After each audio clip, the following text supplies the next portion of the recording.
शिकांनो मित्रांनो नमस्कार. The knowledge is power या माझ्या यूट्यूब चॅनलमध्ये आपलं सर्वांचं मनापासून स्वागत करीत आहे. तर बघा मित्रांनो, आजचा विषय आमदार, खासदार व कार्यकर्ते तसेच लोकप्रतिनिधी सदस्य यांच्यापासून सावधान. तर बघा, निवडणुका जवळ आलेल्या आहेत आणि देशात, राज्यात मोठ्या प्रमाणात वेगवेगळ्या विषयाला उधाण आलेलं आहे. तर बघा मित्रांनो, निवडणुका जवळ आले की कार्यकर्ते, आमदार, खासदार तसेच लोकप्रतिनिधी घरोघरी फिरायला लागतात. निवडून आल्यानंतर कुठे गायब होतात माहीतच नाही. फोन उचलायला सुद्धा यांच्याकडे वेळ नसतो. तर बघा मित्रांनो, या आमदार, खासदार, लोकप्रतिनिधी तसेच कार्यकर्ते यांना असं वाटतं की सर्वसामान्य जनता ही वेडी आहे. आपण त्यांना 100 रुपये दिले की हे विकले जातात. जेवायला मटण चिकन दिले की हे विकले जातात. तर बघा मित्रांनो, असं ह्यांना वाटतं. आणि सगळ्यात मोठी चूक म्हणजे मतदार बंधू भगिनींची आहे. अहो, यांच्या 100-200 रुपयाला कशाला बली पडता? हे 5 वर्षात किती कमावतात? 10-20 पिढ्या बसून खातील एवढी संपत्ती कमावतात. मतदान असेल, मतदान जवळ आल्यावर पाया पडायचे बाकी राहतात, परंतु निवडून आल्यानंतर तुम्ही कोण आणि मी कोण या पद्धतीने हे वागत असतात. यांना जर सर्वसामान्य जनतेचं काहीतरी सेवा करायची असती तर ह्या देशामध्ये होणारा भ्रष्टाचार याच्यावर ते उपोषण केलं असतं, आंदोलन केलं असतं. त्यांनी स्वतः जनतेला रस्त्यावर उतरवलं असतं, परंतु यांना स्वतःचं खिस्सं भरायचे असतं. तर बघा मित्रांनो, आमदार, खासदारांना पेन्शन लागू केली, सर्वसामान्य माणसाला पेन्शन लागू केली नाही. का केली नाही? तर सर्वसामान्य जनतेविषयी यांच्या मनात प्रेम, आपुलकी नाही. आणि हे स्पष्ट दिसतं. कोणत्याही आमदाराने किंवा कोणत्याही खासदारांनी सांगितलं नाही विधानसभेमध्ये का सर्वसामान्य जनतेला पेन्शन लागू करा, शेतकऱ्यांना पेन्शन लागू करा, दारिद्र्य रेषेतील कुटुंबांना पेन्शन लागू करा, विधवा महिलांना पेन्शन लागू करा. कोणी केलं? परंतु त्यांच्यासाठी 40-50 हजाराची पेन्शन लागू केली. किती भयानक अवस्था आहे. तर बघा मित्रांनो, मोठ्या प्रमाणात आरक्षण, नोकर भरती हे मुद्दे आता जवळ आलेले आहेत. मित्रांनो, सावधान. कारण की निवडणुका आलेल्या आहेत. हे वातावरण तापवण्याचं हे काम चालू आहे. आपल्यात वाद, भांडणतंटे होणार नाही याची काळजी घ्या. न्यायव्यवस्थेला सहकार्य करा. तर बघा मित्रांनो, आपल्याला ते 100 रुपयात विकत घेतात, परंतु बघा, एखादं कुत्रं जर विकत घ्यायला गेलं तर 15-20 हजार, 50 हजार रुपये त्याची किंमत असते. कुत्र्याची किंमत एवढी, मग आपल्याला माणसापेक्षा व्हॅल्यू कमी देतात ही माणसं. ह्याचीसुद्धा जाणीव ठेवा. आपला कितीही जवळचा नातेवाईक असेल, त्यांनी सांगितलं ह्या पक्षाच्या माणसाला मतदान करा, त्या पक्षाच्या माणसाला मतदान करा, ह्या उमेदवाराला मतदान करा, तुम्हाला योग्य वाटेल त्याच पक्षाच्या व्यक्तीला योग्य उमेदवाराला मतदान करा. तुमचं मतदान हे वाया घालवू नका. कारण की तुम्ही त्याच्याकडून 100 रुपये घेतले तर तो खूप पैसा कमावणार आहे. त्या माणसाने तुम्हाला 100 रुपयात विकत घेतलं म्हणजेच तुम्हाला कुत्र्यापेक्षा कमी महत्त्व दिलेलं आहे, हे सुद्धा लक्षात ठेवा. त्याची दारू पिऊ नका, त्याचं मटण खाऊ नका, त्याचं पैसे घेऊ नका. त्यांना सांगा, ठणकावून सांगा की मला योग्य वाटेल त्याच उमेदवाराला मी मतदान करणार आहे. तर बघा मित्रांनो, कोणत्याही आमदार खासदार यांना सर्वसामान्य जनतेचं पडलेलं नाही. मोठ्या प्रमाणात GST कर होता. शालेय विद्यार्थीसुद्धा सुटलेले नाहीत. शालेय वस्तू खरेदी करताना GST कर भरावा लागला. दारिद्र्य रेषेतील, हे तर आपल्या देशातील खूपच गरीब माणसं असतात, त्यांनी वस्तू खरेदी केल्या त्यावर सुद्धा GST कर भरावा लागलेला आहे. तर बघा, हा GST कर देशात लावून मोठ्या प्रमाणात भाववाढ केलेली आहे. बघा, निवडणुका जवळ आल्या म्हणून गॅसच्या किमती कमी करून 200 रुपयांनी कमी किमती करून भाववाढ आता स्थिर केलेली आहे. पेट्रोलचे भाव वाढवले. मित्रांनो, हे पेट्रोलचे भाव वाढल्यामुळे सर्वच गोष्टींचं भाव वाढलं. तरी सावधान, ज्या कोणताही पक्ष असो, सरकारमधील असो किंवा इतर असो, परंतु ज्या व्यक्तीने खरोखर जनतेसाठी सेवा केलेली आहे, खरोखर जनतेचं विषय मांडलेले आहेत, मार्गी लावलेले आहेत, अशा उमेदवाराला मतदान करायला काही हरकत नाही. सत्तेत असणाऱ्या आमदार खासदार कार्यकर्ते यांनी केलेले असेल, सेवा केली असेल तर अवश्य करा. परंतु यांनी लुबाडण्याचं काम केलेलं असेल तर यांना उभंसुद्धा करू नका. गावात यांना प्रवेशसुद्धा देऊ नका, कारण की यांनी जनतेचं काहीच केलेलं नाही. आणि ह्याची एक जाणीव ठेवा, न्यायव्यवस्थेला सहकार्य करा, कायदा सुव्यवस्था हातात घेऊ नका, वाद भांडणतंटे होणार नाही याची काळजी घ्या. शांततानेच आपल्याला सगळं मतदान वगैरे येणाऱ्या निवडणुकीत करायचं आहे. नवीन नवीन उमेदवारांना प्राधान्य देईल, कारण की ज्यांनी काहीच केलेलं नाही त्यांना कशाला पैशाच्या जोरावर निवडून देता. जर पुन्हा आपल्या भारत देशाची, आपल्या महाराष्ट्र राज्याची परिस्थिती बिकट करायची असेल तर तुम्ही भ्रष्ट, जे लोकांकडे लक्ष देत नाही अशाच लोकांना पुन्हा निवडून द्या. कारण की तुम्हाला जर विकास नसेल पाहिजे तर या लोकांना निवडून द्या, भ्रष्ट आणि जे लक्ष देत नाही त्या. परंतु तुम्हाला विकास हवा असेल तर 1 रुपया न घेता त्या व्यक्तीला, त्या आमदाराला, त्या खासदाराला निवडून द्या, कारण की तो समाजासाठी झटत आहे. आपल्याला परिस्थिती बदलायची आहे. तर आमदार खासदार लोकप्रतिनिधी यांनी आपल्या घरोघरी फिरलं पाहिजे समाजाच्या समस्या सोडवण्यासाठी. आजची परिस्थिती वेगळी आहे. समाजाला त्यांच्या घरी जावं लागतं. तेही तिथे गेल्यानंतर त्यांचे PA, त्यांचे कार्यकर्ते आपल्याला भेटून देतील याची शाश्वती नाही मित्रांनो. तर एक लक्षात असू द्या, कारण की जर ते लोकप्रतिनिधी आहेत तर त्यांनी जनतेच्या समस्या सोडवण्यासाठी गावोगावी फिरले पाहिजे, समस्या जाणून घेतल्या पाहिजे, कार्यालयामध्ये आलेली कामं करून घेतली पाहिजेत. परंतु सर्वसामान्य माणसाला ज्या योजना असतात त्यासुद्धा माहिती नाही. म्हणजे एवढी अवस्था बेकार आहे, एवढी अवस्था बिकट आहे आपल्या या महाराष्ट्राची. तर बघा, विचार करा, निर्णय घ्या. येणाऱ्या निवडणुकीत योग्य व्यक्तीलाच मतदान करा. कोणाकडून पैसे घेऊ नका, कोणाच्या लाचारीला बली पडू नका, कोणाच्या सांगण्यावरून मतदान करू नका.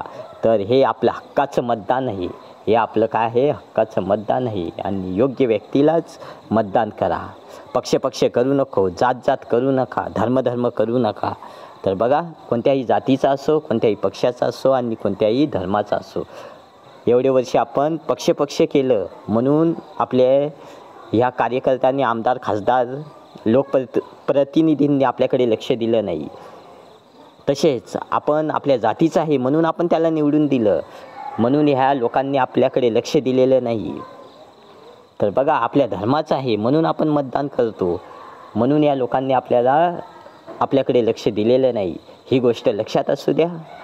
कोणाकडून पैसे घेऊ नका, पुन्हा कलकलीची विनंती, कोणाकडून पैसे घेऊ नका आणि योग्य व्यक्तीला मतदान करा, योग्य व्यक्तीला मतदान करा. तर बघा, आपल्याला विकास हवा आहे, आपल्याला विकास हवा आहे. बघा,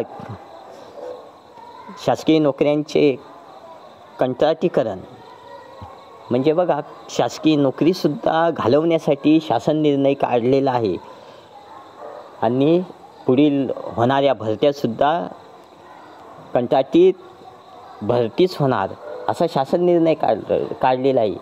कधी कोणी घोषणा देते का, अशा बातम्या व्हायरल होतात का रद्द झालेला नाही.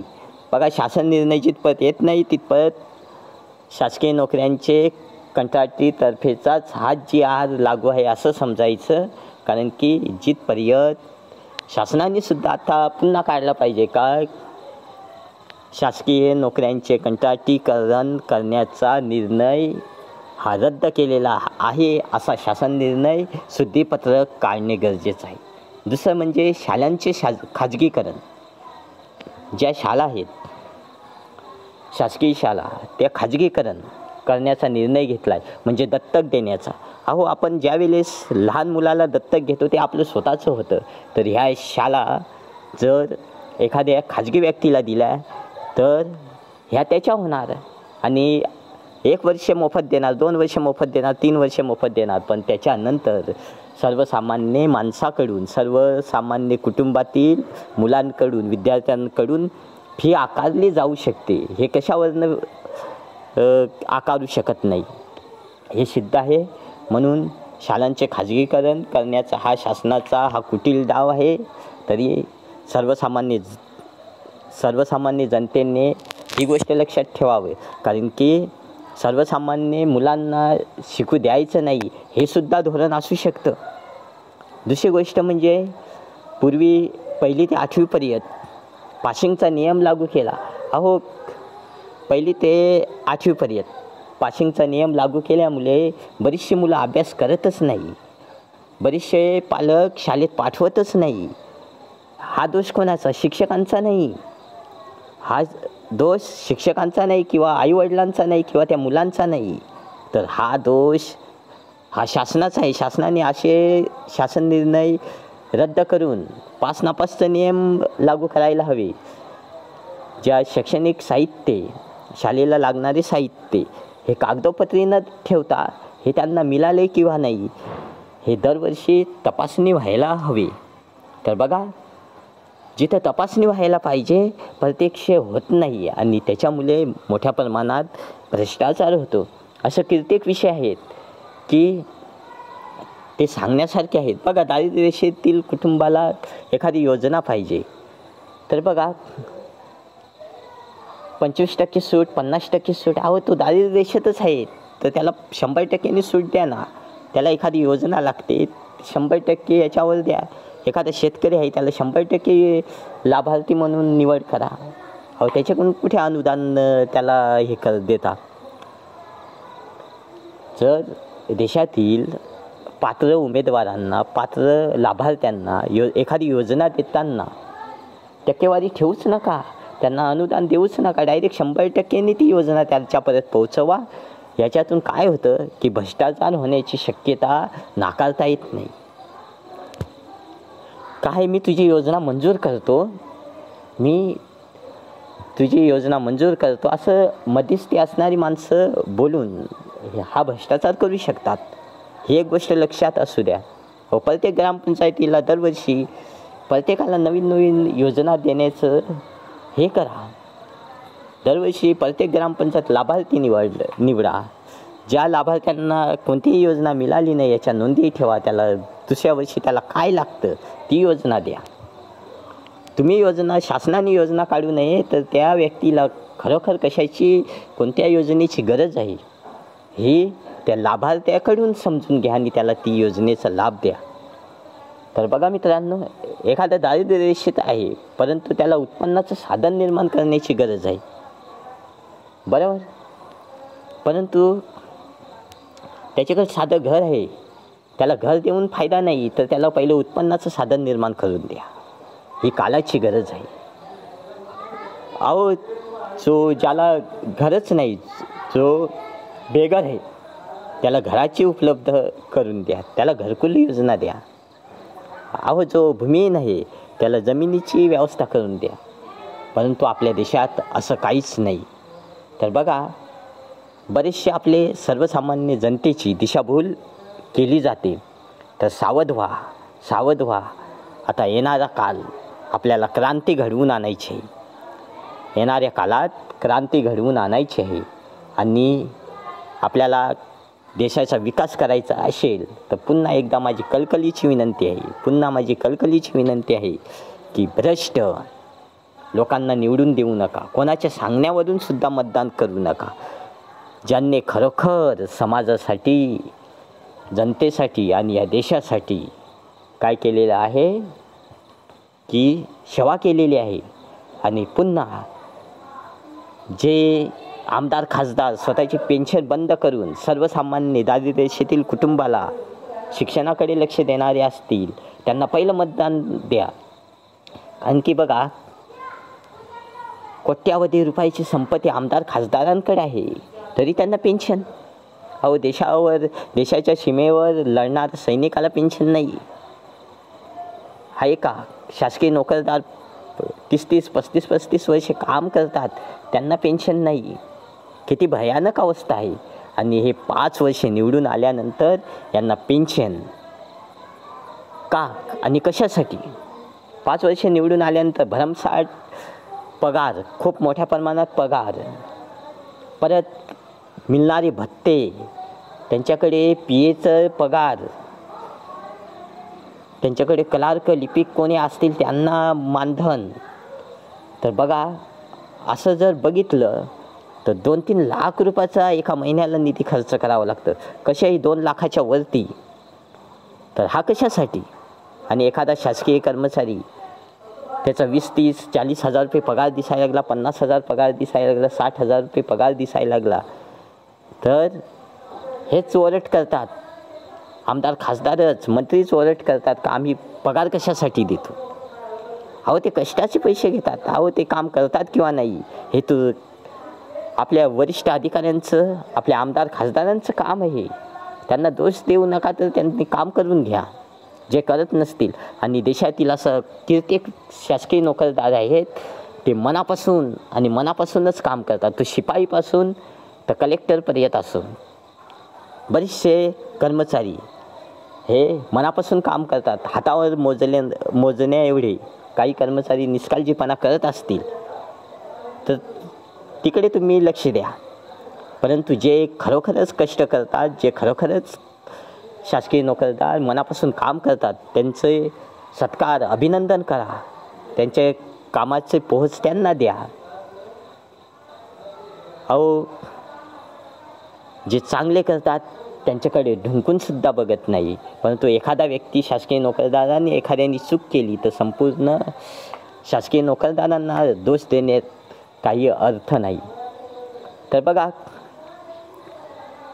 याच्यात आपल्या देशात कित्येक आमदार खासदारसुद्धा असू शकतात की त्यांनी जनतेसाठी खूप काही केलं आहे.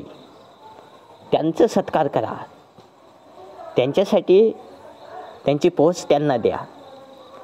परंतु नुसतं कागदोपत्री दाखवण्यात काही अर्थ नाही. कोट्यावधी रुपयाचा GST कर हा कुठे गेला, काय गेला? नोकर भरतीसाठी हजार रुपये फी आकारली, हा निधी गेला कुठे? अहो, सर्वसामान्य दारिद्र्यरेषेतील कुटुंबातील व्यक्तीला जर फॉर्म भरायची, एखाद्या मुलाला फॉर्म भरायची वेळ आली, 1000 रुपये फी, त्या DD परीक्षा फी, कॅम्प्युटरवाल्याची 200-300 रुपये फी, आणि पुन्हा येण्या जाण्याचा खर्च, भाडा, असं 1,500 ते 2,000 रुपये त्या एका फॉर्मसाठी लागतो. तर अजून दुसरे एखादे असं 5 फॉर्म निघाले, जर 5 फॉर्म निघाले आणि 2,000 रुपये फी लागली संपूर्ण खर्च पकडून, तर 5 फॉर्मसाठी 10,000 रुपये जातात. आणि हा सर्वसामान्य कुटुंबातील मुलं ही फी कुठून आणणार?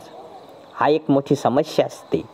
हे शासनाने गांभीर्याने विचार करून फी आकारायला पाहिजे होती. परंतु कंपन्यांना परीक्षा घेण्याचं ठेका देऊन त्या कंपन्यांचं भलं करण्याचं हा षडयंत्र हे आताच ओळखलं पाहिजे.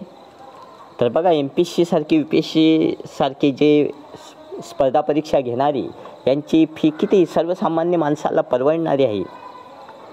परंतु अशा